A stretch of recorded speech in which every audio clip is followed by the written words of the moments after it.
The question is, does carbon dioxide cause global warming? Former Vice President Al Gore says man-made carbon dioxide does cause global warming, but expert climatologists, including Shunshi Akasofu, Tim Ball, Ian Clark, Piers Corbin, Patrick J. Michaels, Nir Shaviv, and Frederick Singer, say there is no evidence carbon dioxide drives global temperature change. And the relationship is actually very complicated, but there is one relationship that is far more powerful than all the others, and it is this.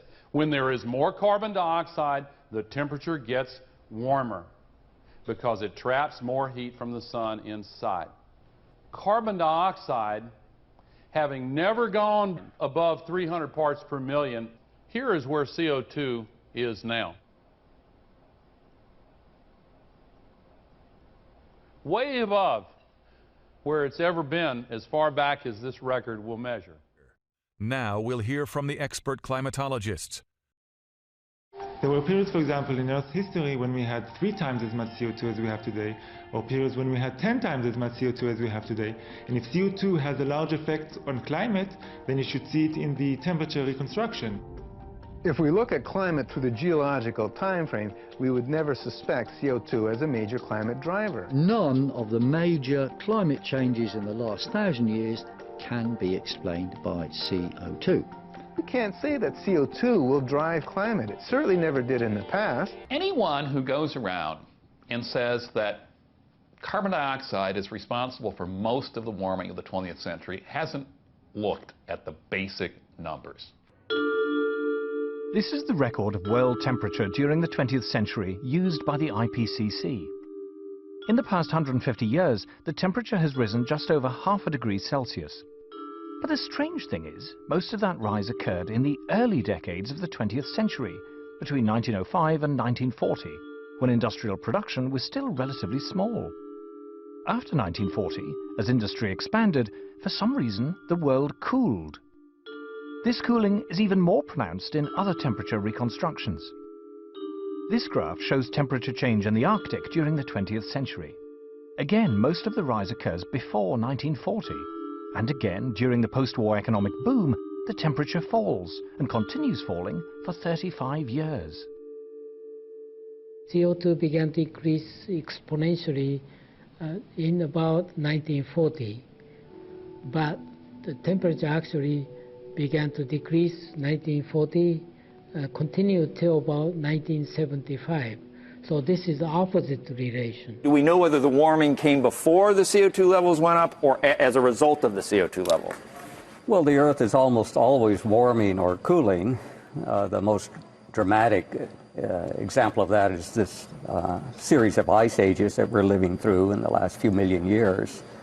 But during that time, for sure, there's a correlation between CO2 and temperature, but temperature always changes first and then CO2 follows. You can look at, has there been any global temperature increase since 1998? No. Temperature went up significantly up to 1940 when human production of CO2 was relatively low.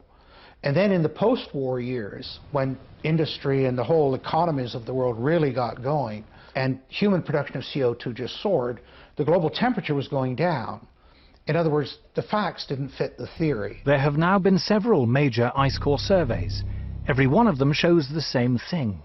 The temperature rises or falls, and then after a few hundred years, carbon dioxide follows. So obviously, carbon dioxide is not the cause of that warming. In fact, we can say that the warming produced the increase in carbon dioxide. CO2 clearly cannot be causing temperature changes.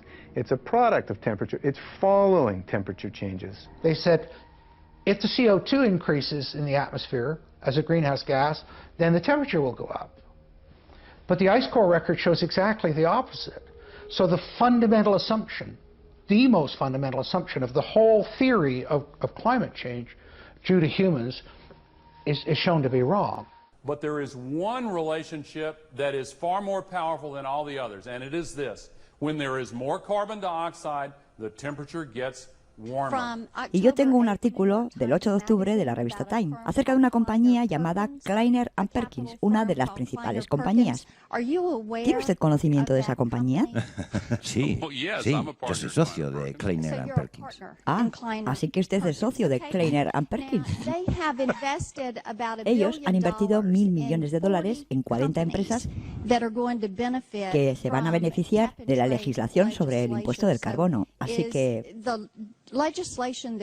es la legislación de lo que se está discutiendo hoy aquí. Así que ¿es algo de lo que usted se va a beneficiar personalmente? Yo creo que la transición hacia una economía verde es buena para la economía y es bueno para todos y cada uno de nosotros. Y yo he invertido en eso.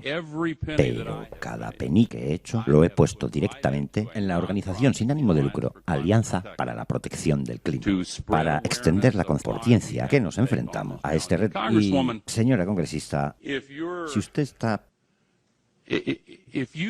usted cree que la razón por la que he estado trabajando en este tema a lo largo de 30 años es por avaricia, usted no me conoce. No, señor, yo no estoy haciendo acusaciones. Estoy preguntando preguntas que me han sido preguntadas a mí. The Ash experiment is one of psychology's oldest and most popular pieces of research. A volunteer is told that he's taking part in a visual perception test. What he doesn't know is that the other participants are actors, and he's the only person taking part in the real test, which is actually about group conformity. Please begin. The experiment you will be taking part in today involves the perception of line length. Your task will be simply to look at the line here on the left and indicate which of the 3 lines on the right is equal to it in length.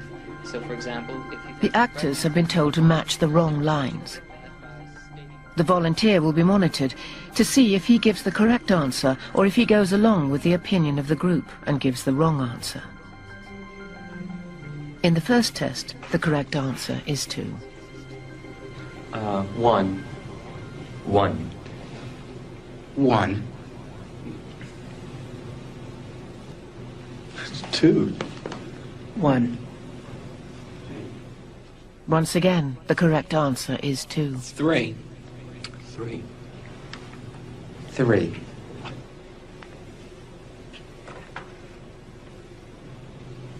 3. 3. The Ash experiment has been repeated many times, and the results have been supported again and again. We will conform to the group. Again, we're very social creatures. We're very much aware of what the people around us think. We want to be seen to rock the boat, so we will go along with the group. Even if we don't believe what people are saying, we'll still go along. 1. 1. 1.